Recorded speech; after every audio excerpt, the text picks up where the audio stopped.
തന്നൊക്കെ എന്താ ഇഷ്ടം വലുതാകുമ്പോ? സൈക്കോളജിസ്റ്റ്. ആരെയാണ് ചികിത്സിക്കാൻ? തല്ലുന്നതാരാ വഴക്കൊക്കെ? അമ്മ. ഞാൻ അങ്ങനെ തല്ലാറില്ല. ഞാനോ തല്ലാനോ? ഞാൻ നിന്നെ അങ്ങനെ തല്ലാറില്ല. വണ്ടിയിൽ ഇപ്പൊ ഞാൻ അടിച്ചുള്ളൂ. അയ്യോ തമാശക്ക് ഇങ്ങനെ അടിച്ചു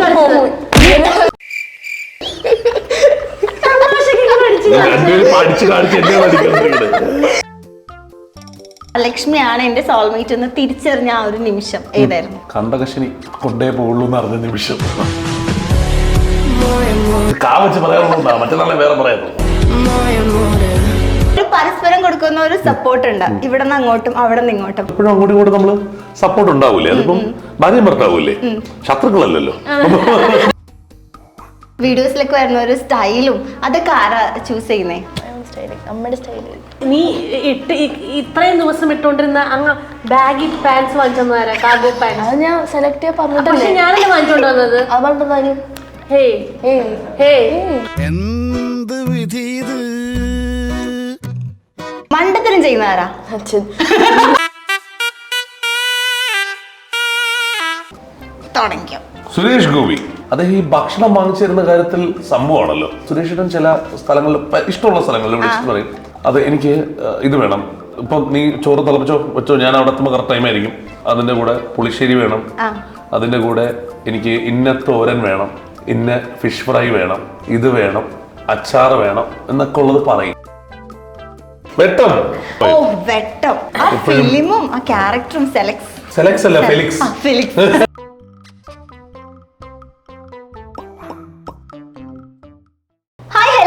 വീഡിയോയുടെ പുതിയൊരു ചർച്ചയിലേക്ക് സ്വാഗതം. ഞാൻ Mastani and this is our show Masti with Mastani. ഇന്ന് എൻ്റെ കൂടെ ഉള്ളത് നമ്മുടെ എല്ലാവരുടെയും ഭയങ്കര ഫേവറേറ്റ് ആയിട്ടുള്ള കപ്പിൾസ് ആണ്, ആങ്കേഴ്സ് ആണ്, ആക്ടേഴ്സ് ആണ്, വ്ലോഗേഴ്സ് ആണ് ആൻഡ് വാട്ട് നോട്ട്. നമുക്ക് വെൽക്കം ചെയ്യാം മിഥുൻ ചേട്ടൻ, ലക്ഷ്മി ചേച്ചി and Tanvi. Welcome to the show. Okay, ഞാൻ ചേച്ചിനെ ഓൾറെഡി ഇന്റർവ്യൂ ചെയ്തിരുന്നു. അതെന്താ എന്തോ മനസ്സിൽ കരുതി. ഓക്കെ, അപ്പൊ എനിക്കറിയാം ദുബായിന്ന് നേരെ വന്നിരിക്കുകയാണ്, ടയർഡാന്നറിയാം. ആ ഓക്കെ, ഞാൻ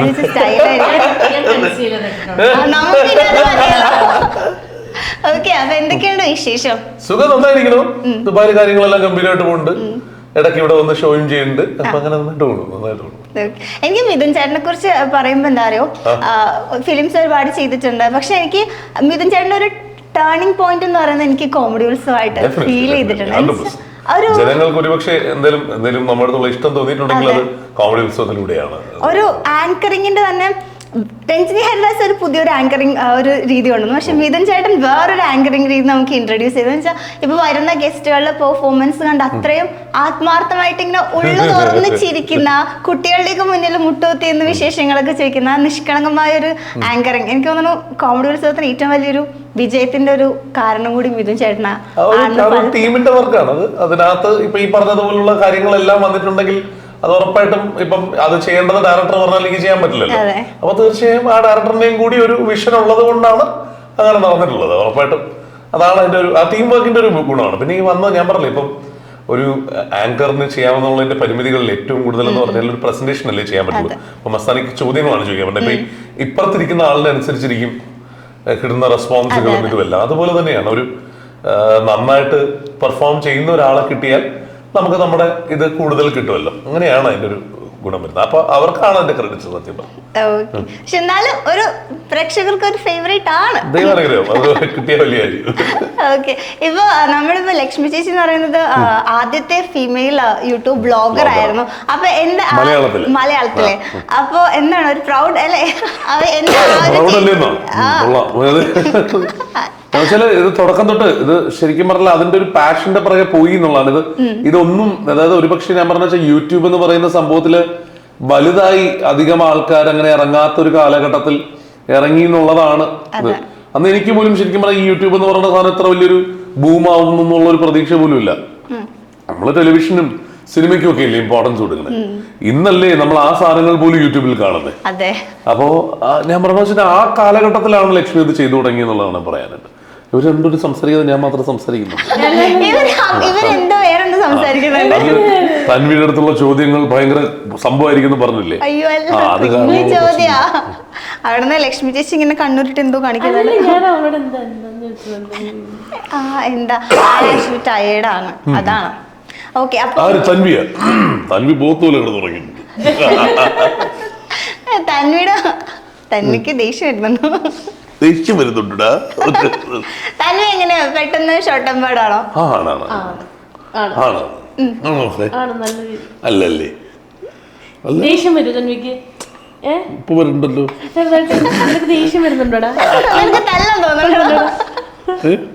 ഇല്ലല്ലേ? ഇതൊന്ന് കഴിയട്ടെ, കാണിച്ചരാ. അതാന്ന് തോന്നുന്നു മനസ്സിൽ. ഇപ്പൊ തൻവിയുടെ കാര്യം പറയുമ്പോഴേക്കും തന്നി ഇപ്പൊ വീഡിയോസിലൊക്കെ വരുമല്ലോ ചേച്ചിയുടെ. അപ്പൊ എങ്ങനെ ഓൾറെഡി ആള് വരാൻ ഇൻട്രസ്റ്റഡ് ആണോ, അല്ലെങ്കിൽ ഇതേപോലെ ഒന്ന് വാ തന്നി? എങ്ങനെയാ നമ്മുടെ പ്രോസസ്? അമ്മ പറയും സെഫോറിൽ നിന്ന് ഇഷ്ടമുള്ള മേടിച്ചു തരാം, എന്നിട്ട് വെടി വെച്ച്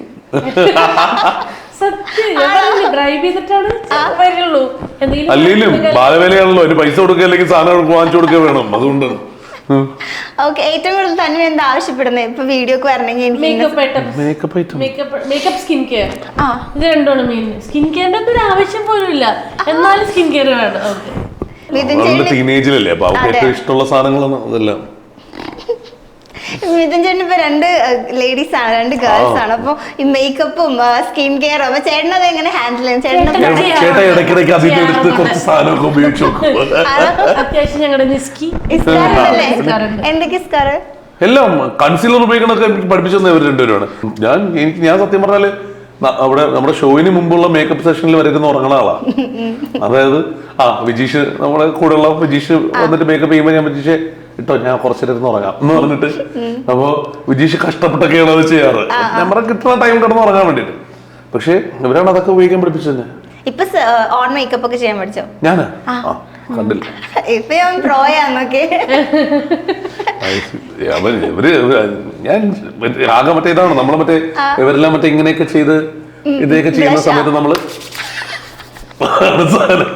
പക്ഷെ ശരിക്കല്ലേ ചേച്ചിക്ക് തോന്നിട്ടുണ്ട് നമ്മൾ ഒരുങ്ങുന്നത് എന്തോരം കഷ്ടപ്പെട്ടാ. പക്ഷെ ഈ ബോയ്സ് ഒക്കെ ഒന്ന് അല്ല, നമുക്ക് സ്കിൻ കെയർ റുട്ടീന്, മറ്റേ ഫേസ് വാഷ് സാധനങ്ങള്, ഇവർക്ക് മറ്റേ പ്രില്ലിന്റെ എടുത്തിട്ട് കഴിയാൻ മതി. ക്ലീൻ, നല്ല ക്ലീൻ ഫേസ് പ്രശ്നമാണ്. കാരണം അത് അങ്ങനെ സൗന്ദര്യം അങ്ങനെ വേണം. ശരടി ചേട്ടൻ ഒരു ഷോയിൽ എന്താ പറഞ്ഞിട്ടുണ്ട്, ആൺ ഇതിലുള്ളതിന് സൗന്ദര്യം കൂടുതലും ഹ്യൂമൻ അവരിൽ മാത്രം, മാൻകൈൻഡിൽ മാത്രം അത് തെറ്റിപ്പോയി. അത് വിശ്വസിപ്പിക്കുന്നതിലാണ് മനുഷ്യന്റെ വിജയം അല്ല എന്നുള്ള ധാരണയാണ്. എന്തെങ്കിലും ഒബ്ജക്ഷൻ ഉണ്ടോ? ഒരു ഒബ്ജക്ഷനും ഇല്ല. നമുക്ക് സംതൃപ്തമായ കുടുംബജീവിതമല്ലേ വേണ്ടത്.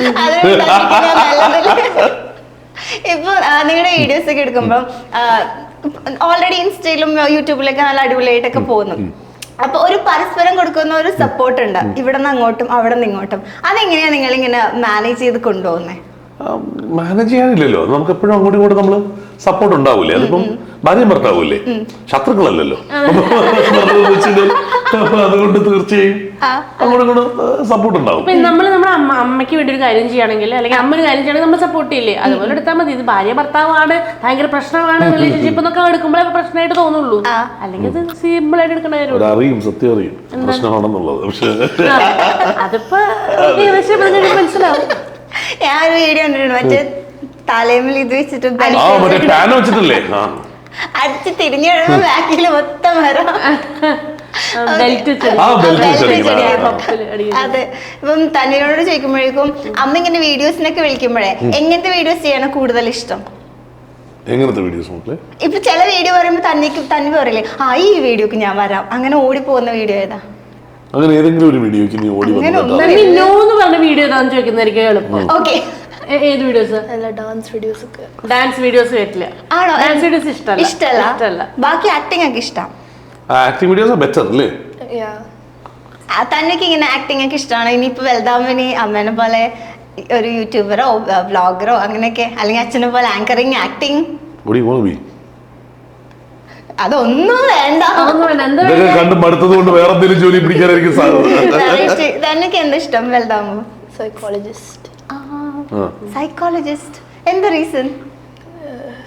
പറഞ്ഞു പറഞ്ഞു ആരെ ചികിത്സിക്കാൻ വേണം നമുക്ക്? അതെ, ആരെയാണ് ചികിത്സിക്കാൻ? അല്ല, എന്റെ ഡിപ്രഷൻ കഥകളൊക്കെ കേട്ട് കേട്ട് കൊച്ചിന് മനസ്സിലായി സൈക്കോളജിയിൽ നല്ല സ്കോപ്പ് ഉണ്ട്. പാറ്റാണ്. അതെ, തൻവി ഇപ്പൊ കുറച്ച് സൈലന്റ് ആണ്. ഞാൻ തൻവിക്ക് വേണ്ടി ചെറിയൊരു സെഗ്മെന്റ് തരാം. വേറൊന്നല്ല, ഞാൻ കുറച്ച് സാധനങ്ങൾ ചോദിക്കും. അത് എന്താ വിളിക്കണേ? പപ്പ എന്നാ, അച്ഛനാണോ അമ്മയാണോ ഒന്ന് പറഞ്ഞാൽ മതി. ഓക്കെ? ഫണ്ണി. അച്ഛനോ? അച്ഛനാ ഫണ്ണി. നീ വീട്ടിലേക്ക് വന്നു നിന്നെ അതിന് ശരിയാക്കി തരാം. സത്യം പറഞ്ഞു അച്ഛനത്ര ഫണ്ണി. എന്താ പറഞ്ഞേ? കഥ പറയണം. കഥയാ? ഓ മറ്റേ, അയ്യോ അത് പറയല്ലേ, അച്ഛൻ പറയുന്ന കഥ പറയാൻ ഭയങ്കര പ്രശ്നം. കമ്മ്യൂണൽ റേറ്റ് വരെ ഉണ്ടാവും.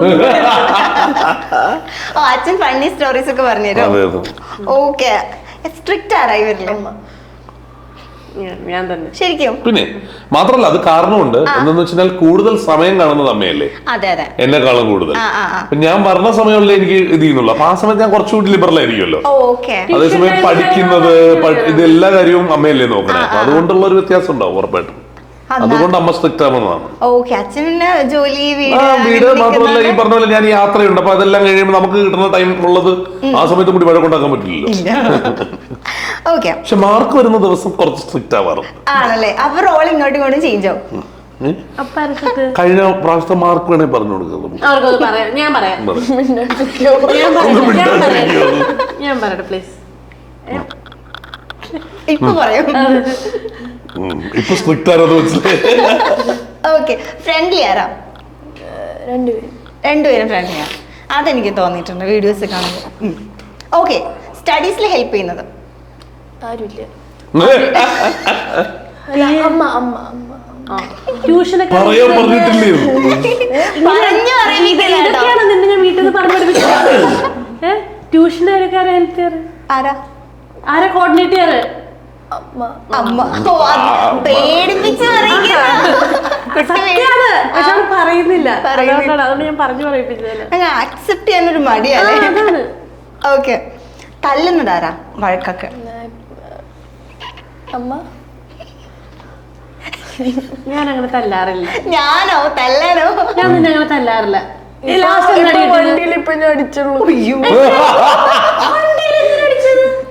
എന്തോന്നും ഒരു കാര്യം.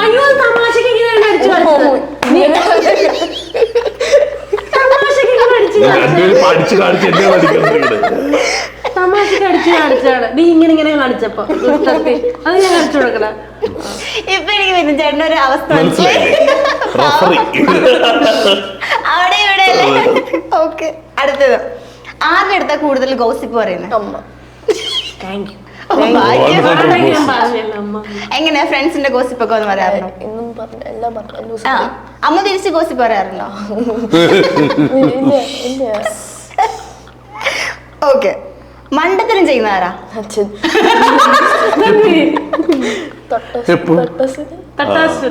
എന്താ? തട്ടാസുരൻ. ലൈക്ക് എല്ലാം തട്ടിയിട്ട് പൊട്ടിക്കും. ആണോ? അത് പാവം അറിയാണ്ട് അറിയാണ്ട് ഇങ്ങനെ തിരിയുമ്പോൾ നമ്മുടെ തലയിലിടും. അതെ, പൊട്ടിച്ചിട്ട് വരെ നമ്മളാണ്. ഇപ്പൊ ഞാൻ ഒറ്റ നമുക്ക് രണ്ടുപേർക്കും പണി തരുന്നത്. നീ വീട്ടിലേക്ക് പോവാ. നിനക്ക് വെച്ചിട്ടുണ്ട്. ഓക്കെ. പുറത്തിറങ്ങുമ്പോ ഏറ്റവും കൂടുതൽ ഫാൻസ് വരുന്നത് ആരുടെ ഫാൻസാ? ശരിക്കും എന്റെ ഫാൻസ് ആണ്. പക്ഷെ നീ ഫോട്ടോ എടുക്കാൻ നിന്ന് കൊടുക്കാറില്ല അല്ലേ? ജാടയാണോ? അതൊന്നും നിനക്കൊരു ഫോട്ടോ എടുത്തല്ലേ? ഇല്ല, അങ്ങനെയല്ലേ? അങ്ങനെയല്ലേ? ഓക്കെ. അടുത്തത് തൻവിയുടെ ഫ്രണ്ട്സ് ആരുടെ ഫാനോ? കമ്പനി കൂടുതൽ ആരോടാ? അച്ഛന്റെ. കമ്പനി കൂടുതൽ ആരോടാ? കമ്പനി കൂടുതൽ അമ്മേനോട്. ഓക്കെ. അടുത്തത് പാരീസ് മീറ്റിങ്ങിന് വരുന്നത്. നമ്മൾ രണ്ടുപേരും പോയിട്ടില്ല കഴിഞ്ഞത്. ഞങ്ങൾ പോവാറില്ല. ചെറിയ പ്രശ്നം കഴിഞ്ഞ ദിവസം എന്നൊക്കെ പറയുന്നത്. അയ്യടാ. പക്ഷെ പോകുന്നുണ്ടല്ലോ നമ്മൾ കുഴപ്പമില്ലല്ലോ. നിർബന്ധമില്ല. ഓക്കെ. കുക്കാരാ ബെസ്റ്റ് കുക്ക്? അമ്മ. അമ്മ. No doubt. അമ്മ ഉണ്ടാക്കുന്നതിൽ ഏറ്റവും ഇഷ്ടപ്പെട്ട ഫുഡ് ഏതാ? Chicken fry. ഞാൻ കേട്ടിട്ടുണ്ട് എന്തോ ഒരു ചിക്കൻ ഒരു ഡിഷ് അല്ലേ ചേട്ടന് പിന്നെ ചിക്കൻ ഫ്രൈ ഗംഭീരമാണ്. ആ ചില്ലി ചിക്കൻ ഉണ്ടാക്കും, എല്ലാം ചിക്കന്റെ ബിരിയാണി ഉണ്ടാക്കും, അസലായിട്ട് ബിരിയാണി ഉണ്ടാക്കും. ഓക്കെ. ഷോപ്പിങ്ങിന് പോകുമ്പോ തൻവി ഷോപ്പിങ്ങിന് പോകുമ്പോ ഏറ്റവും കൂടുതൽ പേഷ്യന്റോട് വെയിറ്റ് ചെയ്യുന്നവരാ, അമ്മയാണോ അച്ഛനോ? ആരും ഇല്ല കറക്റ്റ് പറഞ്ഞ. പാവം കുട്ടി. അതായത് എന്ത് ഷോപ്പ് ചെയ്യാൻ പോകുമ്പോ ഓ മേക്കപ്പ് ആരും ഉണ്ടായില്ല, ധൃതി വെക്കും അല്ലെ, വേഗമാന്ന് പറഞ്ഞു. ഉറപ്പായിട്ടും. കാരണം എന്ന് വെച്ചാൽ അല്ലെ കട മുഴുവൻ വാങ്ങാനുള്ള ശ്രമം നടത്തും, അതുകൊണ്ടാണ്. ഓക്കെ. വീട്ടില് പോലീസ് അച്ഛൻ വല്ലപ്പോഴും വരുന്നേ. അച്ഛൻ ഡ്രസ് ഇട്ട് നിൽക്കും. തൊപ്പിയൊക്കെ ഈ പോലീസ് ഉദ്ദേശിച്ചത് സ്ട്രിക്റ്റ് ആണോ? ആ സ്ട്രിക്റ്റ് ഞാനാ. നീയല്ലേ നേരത്തെ സ്ട്രിക്റ്റ് ഞാനാണെന്ന്. നീ ഇടയ്ക്കിടയ്ക്ക് ഇവള് ഇടയ്ക്കിടയ്ക്ക് ഞാനില്ല. ഓക്കെ. കള്ളത്തരം ചെയ്താൽ ആദ്യം പൊക്കുന്നത് ആരാ? ആരും ഇല്ല. അപ്പൊ നീ ചെയ്തോണ്ടിരിക്കുന്നുണ്ട് കള്ളത്തരം, ഹൈഡ് ചെയ്യുന്ന കാര്യങ്ങളൊക്കെ. ആരാ Who finds out things that you hide the most? I don't hide anything. ഓ ചേച്ചി മനസ്സിലായിട്ട് ഒരു 15 വിളിക്കേണ്ടി വരും. അല്ല ഞാനേ കള്ളത്തരം എന്താ ചെയ്യുന്നതെന്ന് ചോദിക്കുമ്പോ ഇവിടെ നിന്ന് ഒരാള് ചേട്ടൻ എന്തൊക്കെ കള്ളത്തരം പൊക്കിയിട്ടുണ്ട്? എന്റെയോ? ഞാൻ ഒരു കള്ളത്തരം കാണിക്കാറില്ലല്ലോ. ഇല്ലല്ലോ. ഇല്ലല്ലോ. ഓക്കെ. അടുത്തത്, ഇപ്പൊ എന്തെങ്കിലും മണ്ടത്തരം ചെയ്തു അല്ലെങ്കിൽ എന്തെങ്കിലും അബദ്ധം ചെയ്താൽ ആദ്യം ആരോട് പോയി കൺഫസ് ചെയ്യും? അച്ഛൻ. എന്നിട്ട് ഞാൻ അച്ഛനോട് ചോദിക്കും അമ്മ അടുത്ത് എങ്ങനെയാ പറയണ്ടേന്ന്. അപ്പൊ അച്ഛൻ എങ്ങനെ ഹെൽപ്പ് ചെയ്യും? അച്ഛൻ അമ്മ അടുത്ത് പറയും, എന്നിട്ട് ഞാൻ ഒളിച്ചിരിക്കും. അപ്പൊ അമ്മ വടിയായിട്ട് വരും. വടിയൊന്നും ഇല്ല, ഞാൻ ചെരുപ്പാണ് എടുക്കാറ്. ഞാൻ വിചാരിച്ചു ഞാൻ തല്ലാറില്ലെന്ന് പറയാൻ വരുമായിരുന്നു. ഇല്ല, ഞാൻ തല്ലാറൊന്നുമില്ല, ഇങ്ങനെ പേടിപ്പിക്കും. അടി അടി ഇപ്പൊ അടിക്കും, സത്യം പറഞ്ഞോന്നൊക്കെ പറയാം. ഇപ്പൊ പൊട്ടിക്കുന്നുള്ളത് അത്രേ ഉള്ളൂ, അടിക്കാറൊന്നുമില്ല. ഓക്കെ, അടിപൊളി. അടുത്തത്, ഇപ്പൊ തൻവിയുടെ ലുക്കും വീഡിയോസിലൊക്കെ വരുന്ന ഒരു സ്റ്റൈലും അതൊക്കെ ആരാ ചൂസ് ചെയ്യുന്നേ? അമ്മയാണോ അല്ലെങ്കിൽ ഓൺ സ്റ്റൈലിംഗ് ആണോ? അമ്മയുടെ സ്റ്റൈല്. സാറേന്ന് നീ ഇത്രയും ദിവസം ഇട്ടോണ്ടിരുന്ന അങ്ങ് ബാഗി പാൻസ് വാങ്ങിച്ചെന്നാരാ? Cargo pants. അത് ഞാൻ സെലക്ട് ചെയ്യാൻ പക്ഷെ പറഞ്ഞിട്ടല്ലേ ഞാനല്ലേ വാങ്ങിച്ചോണ്ട് വന്നത്? അതുകൊണ്ടെന്നാലും ഞാനാണ് വാങ്ങിച്ചോണ്ട് വന്നത്. ഒന്നും പറയാനില്ല, അതാ ഞാൻ പറഞ്ഞു. നിങ്ങളിത് കറക്റ്റായിട്ട് ക്യാമറ വെച്ച് കാണുന്നു എന്നല്ലേ ഉള്ളൂ, അല്ലാതെ. ഓക്കെ, അപ്പൊ തൻവി റൗണ്ട് ഇവിടെ കഴിഞ്ഞിരിക്കുകയാണ്. അടിപൊളി. ഓക്കെ, ഞാനൊരു വീഡിയോ കാണിച്ചു തരാം, എന്നിട്ട് നമുക്ക്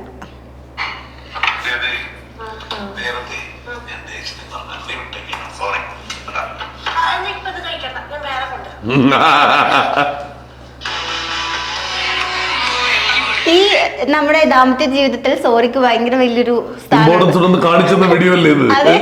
വലിയൊരു മോറൽ സ്റ്റോറിയാണ്. ഇതിന്റെ പുറകിൽ ആരെ വേണേലും നമുക്ക് സങ്കല്പിക്കാവുന്നതാണ്. നമുക്ക് സൈനൈഡ് കഥ എടുക്കാം, ജോളിയുടെ.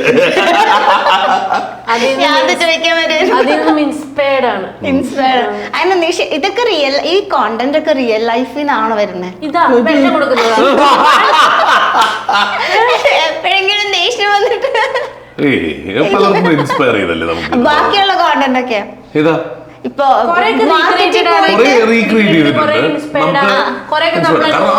ക്യാമറ ഉണ്ടാവില്ലല്ലോ നമ്മുടെ ജീവിതത്തിൽ, നടക്കുമ്പോ ക്യാമറ ഉണ്ടാവില്ല. അപ്പൊ നമ്മളത് രണ്ടാമത് ക്രിയേറ്റ് ചെയ്തിട്ടുള്ള കുറച്ച് കാര്യങ്ങളുണ്ട്. അങ്ങനെ ഈ മാർക്കറ്റിൽ പോകുമ്പോഴേ സാധനങ്ങൾ എഴുതി വെക്കാൻ പറഞ്ഞിട്ട് എഴുതി വെക്കില്ല. അത് നമ്മുടെ എല്ലാവരുടെയും സ്വഭാവമല്ലേ, നമ്മൾ ശരിക്കും പറഞ്ഞാല്. എന്നിട്ട് അപ്പം ആ ക്ലൈമാക്സിന്റെ ഡിഫറൻസ് മാത്രമാണ്, അല്ലാതെ വേറെ ഒന്നുമില്ല. കാരണം ക്ലൈമാക്സിൽ സാധാരണ ഈ പറഞ്ഞ സാധനം ഒന്നും ഇല്ലാണ്ട് വരിക എന്നുള്ളതാണല്ലോ എന്റെ രീതി. ഒന്നുകിൽ മനുഷ്യൻ ഈ പറഞ്ഞ സാധനം ഒന്നും ഇല്ലാണ്ട് വരും, അല്ലെങ്കിൽ 2 ക്യാരറ്റ് എന്ന് പറഞ്ഞാൽ 10 ക്യാരറ്റ് വാങ്ങിക്കൊണ്ട് വരും. എന്തെങ്കിലും അവിടെ ഇവിടെ പ്രശ്നം ഉണ്ടാക്കും. നാണക്കേടല്ലേ 2 ക്യാരറ്റ് മാത്രം കൊണ്ട് കൊടുക്കുന്നതാണ്, അതുകൊണ്ട്. ഓക്കെ, നിങ്ങളിങ്ങനെ മൊത്തത്തിൽ ഇപ്പോ നമ്മൾ റീലി കാണുന്നതല്ല റിയൽ ലൈഫ് എന്നറിയാം, എന്നാലും കുറെയൊക്കെ ജോളി ആയിട്ടുള്ള ഒരു പാരന്റിങ്ങും ഒരു റിലേഷൻഷിപ്പ് ഒക്കെ ആണല്ലോ. എന്നാലും കൂടുതൽ ഇങ്ങനെ പറ്റിയ അബദ്ധങ്ങളും മണ്ടത്തരങ്ങളൊക്കെ ഉണ്ടാവുമായിരിക്കുമല്ലോ. എല്ലാം കാണണ്ടല്ലോ കാണാതെ അതൊക്കെ തന്നെയാണ് നമ്മുടെ കണ്ടന്റ്. അതുണ്ടെങ്കിൽ മിക്കവാറും അതിനടുത്ത് എന്ന് വെച്ചാൽ എന്റെ തലയിൽ ഇട്ടുകൊണ്ട് അതൊരു കഥയാക്കി മാറ്റി ഇവിടെ കൊണ്ടുവരാറുണ്ട് മിക്കവാറും. അതുകൊണ്ട് വലുതായിട്ട് നിങ്ങൾക്ക് മിസ്സായിട്ടില്ല ഒന്നും.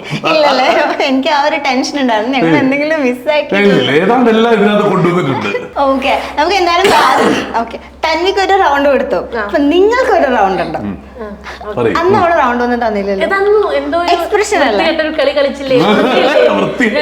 അതായത് എല്ലാം ഒരു വാ കൊണ്ട് പറയണമെന്ന് പറഞ്ഞിട്ട് കളിച്ചു ഓർമ്മയില്ലേ? അത് പക്ഷെ ചേച്ചിക്ക് അറിയില്ല, പക്ഷെ സൂപ്പറായിട്ട് കളിച്ചു. ആ ഗെയിം ചേട്ടനറിയോ? എനിക്കറിയാം. ലക്ഷ്മി പക്ഷെ അറിയില്ലെന്ന് പറഞ്ഞിട്ട് കള്ളത്തി നന്നായിട്ട് ചെയ്തു. ഫ്ലൂക്കിന് കിട്ടിയതാണ്. അല്ല കേട്ടോ. ഓക്കെ, എന്നാ പിന്നെ ഒരു ലെറ്റർ തരാം. ഏത് കൊടുക്കണം? യാ കൊടുത്തോ? യാ. ആർക്കും പറയാൻ പറ്റുന്നത് യാ വേണ്ട, കാ കൊടുത്തോ. കാ കൊടുക്കാം. ഓക്കെ, എങ്ങനെ ഇങ്ങോട്ട് വന്നേ? കാറിൽ എന്താ കഴിച്ചേ? കൂണ് കറി. ലക്ഷ്മി ചേച്ചിയിൽ ഇഷ്ടപ്പെട്ട ഒരു ക്വാളിറ്റി? കൈകൾ. ഓ, ഞാൻ കയ്യിലിട്ട് വന്ന. ഓക്കെ, ദുബായിൽ ഇപ്പൊ റീസെന്റ് എന്തിനാ പോയെ? കൃഷി ചെയ്യാൻ. ഇല്ല, ഹിറ്റ് എഫ് എമ്മിൽ ഇപ്പൊ ഒരുപാട് 20 years എന്തായല്ലോ. അപ്പൊ ഹിറ്റ് എഫ് എമ്മിനെ കുറിച്ചിട്ടൊരു വാക്ക് പറയാം. അതും കാവച്ചിട്ട് പറയണോ? കൂട്ടുകാർ. ഹിറ്റ് എഫ് എമ്മിലെ കൂട്ടുകാർ എല്ലാരും ഒരുമിച്ചാണ്. ഓക്കെ, തന്വി ചെയ്ത ഏറ്റവും തല്ലു കിട്ടിയ ഒരു സംഭവം? കുസൃതി. ഓക്കെ, മിഥുൻ ചേട്ടന് ഇപ്പൊ ഒരു ഫിലിം നിർമ്മിക്കാന്ന് വിചാരിക്കേ, എന്താ അല്ലെങ്കിൽ എടുക്കാന്ന് വിചാരിക്കേ, എന്തായിരിക്കും ആ ഫിലിമിന്റെ ഒരു തീം? കുയിലിനെ തേടി റീമേക്ക് ചെയ്യും. ലക്ഷ്മി ചേച്ചിനെ ഇപ്പൊ ലക്ഷ്മിയാണ് എന്റെ സോൾമേറ്റ് എന്ന് തിരിച്ചറിഞ്ഞ ആ ഒരു നിമിഷം ഏതായിരുന്നു? കണ്ടകശിനി കൊണ്ടേ പോകുള്ളൂ എന്ന് അറിഞ്ഞ നിമിഷം. കാവച്ച് പറയാറുണ്ടോ? മറ്റന്നാളെ വേറെ പറയാറുണ്ടോ? ഞാനൊന്നും പറയില്ല, വീട്ടിക്ക് വരില്ല എല്ലാവരും. ഇന്നെന്തെങ്കിലുമൊക്കെ നടക്കുന്നൊക്കെ. ഓക്കെ, ഈ ഇന്റർവ്യൂസ് ഒക്കെ കാണാറുണ്ടോ? കാണാറുണ്ട്. പിന്നെ സോറി,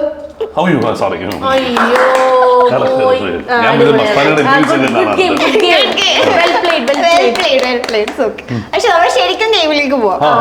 ഓക്കെ, ഗെയിം എന്താന്ന് വെച്ചാല് മെമ്മറി ഗെയിം നമുക്ക് വിളിക്കാം. ഞാൻ ഇതിൽ കുറെ ചിട്ട് എഴുതിയിട്ടുണ്ട്. യെല്ലോ കളർ മിഥുൻ ചേട്ടൻ എടുക്കണം, പിങ്ക് കളർ സെയിം കേട്ടോ, ചേച്ചിയുടെ ഡ്രസ്സിന്റെ അതേ കളർ, പിങ്ക് ചേച്ചിയും.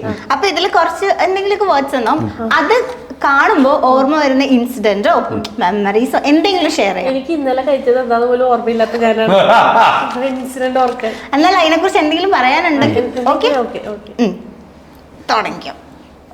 യെല്ലോ അല്ലേ എനിക്ക്? സുരേഷ് ഗോപി. അയ്യോ, സുരേഷിനെ പറ്റി പറയാൻ ഒരുപാട് ഓർമ്മകളുണ്ട്. സുരേഷിന്റെ കുറെ വർഷങ്ങൾക്ക് മുമ്പ് അറിയാവുന്നതാണ് ഞാൻ. സുരേഷിനെ പണ്ട് എന്ന് വെച്ചാൽ അല്ലാതെ നേരിട്ട് അറിയാം.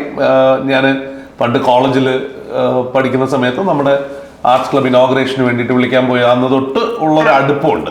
അതിനു മുമ്പുള്ള അച്ഛനുമായിട്ടുള്ള അടുപ്പവും പരിചയമൊക്കെയാണ്. പക്ഷെ ഇപ്പം ഈ മേഹു മൂസ എന്ന് പറഞ്ഞ പടത്തിൽ ഫുൾ ലെങ്ത് അഭിനയിച്ചിട്ടുണ്ടായിരുന്നു. അപ്പൊ അദ്ദേഹമായിട്ട് ഉണ്ട്. അതെ. പക്ഷെ അന്ന് എന്ന് പറഞ്ഞാൽ എനിക്കിപ്പം ഞാൻ പറഞ്ഞ സുരേഷേട്ടൻ നമുക്ക് ആക്സസിബിൾ പോലും അല്ല. നമുക്ക് അറിയാമെന്നുണ്ടെങ്കിൽ കൂടി സംസാരിക്കുമെങ്കിലും പോയി ആക്സസ് ചെയ്യാൻ വളരെ ബുദ്ധിമുട്ടാണ്. ഇത് ഒരു ഉള്ള സമയത്തെല്ലാം ഒരുമിച്ചായിരുന്നു, യാത്രകൾ ഒരുമിച്ചായിരുന്നു. ഞാനത് നേരത്തെ ഇന്റർവ്യൂവിൽ പറഞ്ഞിട്ടുണ്ട്. അദ്ദേഹം ഈ ഭക്ഷണം വാങ്ങിച്ചു തരുന്ന കാര്യത്തിൽ സംഭവമാണല്ലോ. എന്നിട്ട് ഞാൻ ചിഞ്ചുന്റെ അടുത്ത് വന്നിട്ട് അവസാനം അതേ സാധനം ഉണ്ടാക്കി തരാൻ പറഞ്ഞ ഓർമ്മയുണ്ട്. അതായത് സുരേഷേട്ടൻ ചില സ്ഥലങ്ങളിൽ ഇഷ്ടമുള്ള സ്ഥലങ്ങളിൽ വിളിച്ചിട്ട് പറയും, അത് എനിക്ക് ഇത് വേണം, ചോറ് നല്ല ഇപ്പൊ നീ ചോറ് തിളപ്പിച്ചോ വെച്ചോ, ഞാൻ അവിടെ എത്തുമ്പോൾ കറക്റ്റ് ടൈം ആയിരിക്കും. നല്ല വേവണം, അതിന്റെ കൂടെ പുളിശ്ശേരി വേണം, അതിന്റെ കൂടെ എനിക്ക് ഇന്ന തോരൻ വേണം, ഇന്ന ഫിഷ് ഫ്രൈ വേണം, ഇത് വേണം, അച്ചാർ വേണം എന്നൊക്കെ ഉള്ളത് പറയും. ഇപ്പൊ അച്ചാറില്ല, അച്ചാർ ഇപ്പൊ തൽക്കാലം നിർത്തി വെച്ചേക്കാണ് പുള്ളി. അപ്പൊ ഇത്രയും സാധനം വേണമെന്ന് പുള്ളി പറഞ്ഞിട്ട് പുള്ളി നമ്മളെയും കൂടി കൊണ്ടുപോയി അവിടെ കഴിക്കാൻ കൊണ്ടുപോകും. അവരാണെങ്കിൽ സുരേഷ് ഗോപിയോടുള്ള ഇഷ്ടം കൊണ്ടാണെന്നോട് അത്രയും സ്നേഹത്തോടു കൂടി ഉണ്ടാക്കുകയല്ലേ ആ ഭക്ഷണം കഴിക്കാതെ. പുള്ളിയുടെ കൂടെ വണ്ടി കയറുന്നതിന്റെ മെയിൻ ആയിട്ടുള്ള ഉദ്ദേശം ഓരോ സ്ഥലത്തുനിന്നുള്ള നല്ല ഭക്ഷണമാണ്. അപ്പൊ അതേ സാധനം ഇവിടെ ഉണ്ടാക്കാൻ പറയുമ്പോ അയ്യോ ഉണ്ടാക്കി തന്നു എനിക്ക്. ഞാനന്ന് മേഹൂസയുടെ ഷൂട്ട് കഴിഞ്ഞിട്ട് വരുന്നപ്പം ഞാൻ പറഞ്ഞു ഇന്ന സാധനങ്ങളൊക്കെ വാങ്ങിച്ചുണ്ടാക്കാൻ പറഞ്ഞു, അതെല്ലാം ഉണ്ടാക്കി തന്നു. അടുത്തത്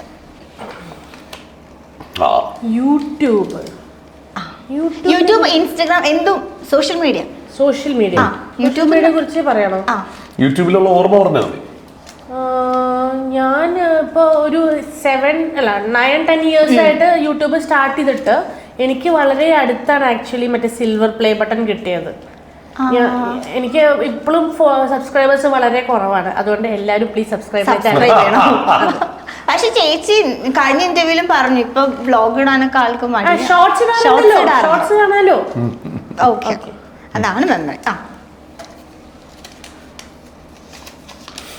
ദുബായ് ലൈഫിലെ ടേണിംഗ് പോയിന്റ് നേരത്തെ മസ്താനി പറഞ്ഞത് നമ്മുടെ കോമഡി ഉത്സവമാണല്ലോ. എന്റെ ലൈഫിലെ ടേണിംഗ് പോയിന്റ് ദുബായാണ്. ദുബായിലോട്ട് പോയിട്ടില്ലായിരുന്നെങ്കിൽ ലൈഫ് ഇപ്പൊ ഉള്ള രീതിയിലാവില്ലായിരുന്നു എന്നുള്ളത് വളരെ കൃത്യമായിട്ട് ചിന്തിക്കുന്ന ഒരാളാണ് ഞാൻ. അങ്ങനെ എല്ലായിരുന്നെങ്കിൽ വേറൊരു രീതിയിലായാണ്. പക്ഷെ ലൈഫിലെ എല്ലാ ലൈഫ് സ്റ്റൈൽ ചേഞ്ചസും കൊണ്ടുവന്നതും ലൈഫിൽ നമ്മുടെ ഇപ്പൊ ഏറ്റവും വലിയ സ്വപ്നങ്ങൾ കാണുന്നതിനും ഒക്കെ കാരണമായത് ദുബായാണ്. അവിടെ 20 വർഷമായിട്ട് ഹിറ്റ് എഫ് എന്ന് പറഞ്ഞ റേഡിയോയിൽ ജോലി ചെയ്യാണ്. ഈ പണിയെടുക്കുന്നവന്റെ പടച്ചനാണ് ദുബായിൽ അല്ല, സത്യമാണ് അത്. അത് അവിടെ വന്നാൽ ഞാൻ പറഞ്ഞത് വെറുതെ പറയല്ല, പണിയെടുക്കാൻ പറ്റുന്നുണ്ട്. ഞാൻ ശരിക്കും പണ്ട് ഞാൻ അതിന്റെ വേണേ ഒരു മെമ്മറി വെറുതെ നമ്മുടെ കൂട്ടുകാരുടെ ഇടയിലുള്ള ഒരു സംഭവം പറയാം. നമ്മുടെ കൂട്ടുകാരുടെ ഇടയിൽ നമ്മളെല്ലാവരും കൂടി ഇങ്ങനെ ഒരു മച്ച് എല്ലാവരും കൂടിയിരിക്കുന്ന സമയത്ത് ഒരാള് പറയാണ്, കഴിഞ്ഞ കുറേ നാളുകളായിട്ട് അറിയാമോ എനിക്ക് ഒരു ജോലിയില്ല, ഞാൻ വൈഫിന്റെ ശമ്പളത്തിലാണ് ജീവിക്കണേന്ന് പറഞ്ഞപ്പോൾ നമ്മുടെ കൂട്ടത്തിൽ നമ്മുടെ അവിടെ ഒരു സ്ഥലത്താണല്ലോ ഇരിക്കുന്നത്. അപ്പോൾ അത്ര കണ്ട് അടുപ്പില്ലാത്ത വേറൊരാളുണ്ട്.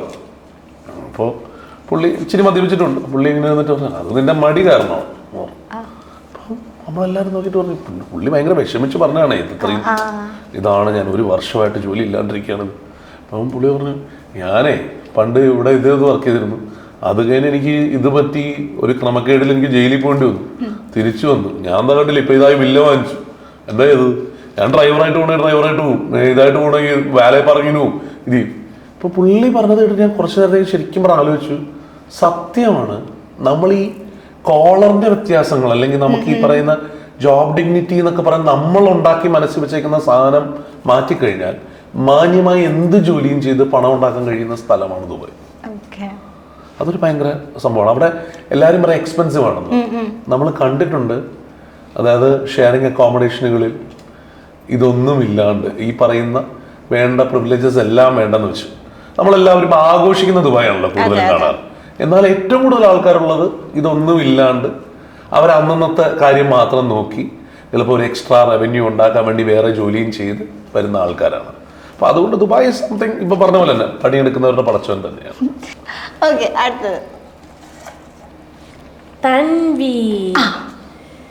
തൻവിക്ക് നേരത്തെ ഒരു സെഗ്മെന്റ് വന്നില്ലേ, അതിന്റെ ഒരു ബദലാണ് തൻവി. കാണുന്ന തന്നെയൊന്നുമല്ല തൻവിയുടെ ഇഷ്ടം പോലെ വീഡിയോസ് ഉണ്ട് എന്റെ കയ്യില്. തന്നെ ഒരു പക്ക ഒരു ആമ്പിള്ളേരുടെ സ്വഭാവം എന്ന് പറയില്ലേ, ചില പിള്ളേര് അതുപോലത്തെ സ്വഭാവമാണ്. ഈ പമ്മി ഇരിക്കണമെന്ന് നോക്കണ്ട. എന്താ ഒരു മെമ്മറി എന്ന് പറഞ്ഞാൽ എന്താ പറയാ, തൻവി ചെയ്ത ഏറ്റവും വലിയ കുരുത്തക്കേടോ? അതൊന്നും പറയാൻ പറ്റില്ല. ചെയ്ത കുരുത്തക്കേട് അല്ലേ, എന്താ പറയാ, ഒന്നും പറയാൻ പറ്റില്ല. അമ്മയ്ക്ക് ഏറ്റവും ഇഷ്ടമുള്ള ഒരാളാണ് തൻവി കേട്ടാ. അത്ര പറഞ്ഞ പോരെ. എനിക്ക് വേറെ പറയാനൊന്നും അറിയില്ല. നെക്സ്റ്റ് തന്നിങ്ങനെ നോക്കി പേടിപ്പിക്കാം. കഴിഞ്ഞോ? ഒരെണ്ണം കൂടി മതിട്ടാ, എനിക്കിത് പറയാനൊന്നും അറിയില്ല. വെട്ടം, ആ ഫിലിമും ആ ക്യാരക്ടറും സെലക്സ് അല്ല ഫെലിക്സ്.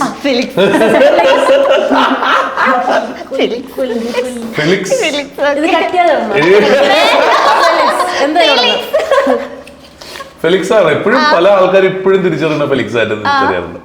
ആ ഫെലിക്സിന്റെ രൂപമൊക്കെ പോയി. പക്ഷെ എന്നാലും ഈ പറഞ്ഞ പോലെ എപ്പോഴും ടി വിയിലിടുന്ന സിനിമയാണല്ലോ.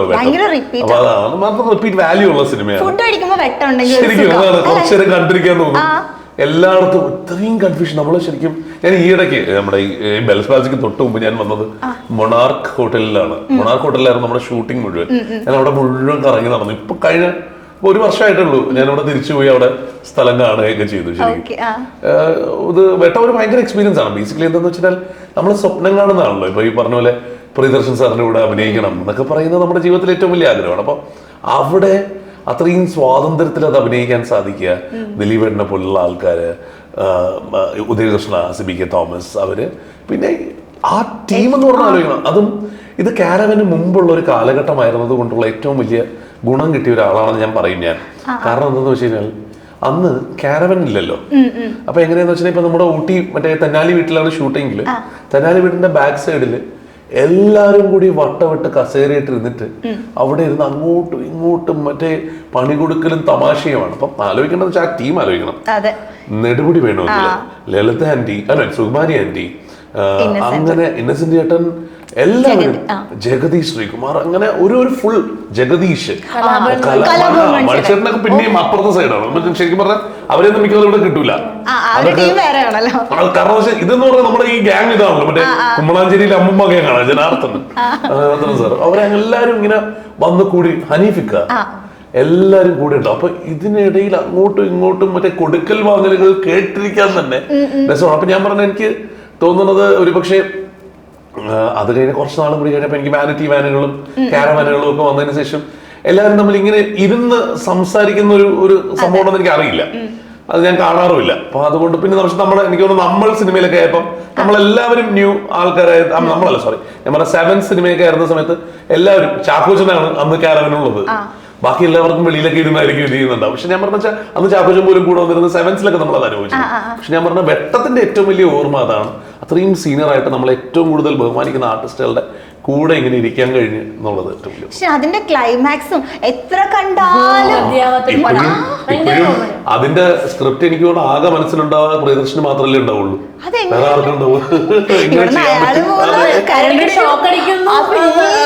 അയ്യോ അതൊക്കെ അസാധ്യ സാധനം. ഓക്കെ, ഒരെണ്ണം കൂടി എടുത്തു ലാസ്റ്റ് ഹാപ്പിനെസ്. ഹാപ്പിനെസ് എന്ന് പറഞ്ഞാൽ എന്റെ ഫാമിലി, അതാണ് എന്റെ ഹാപ്പിനെസ്.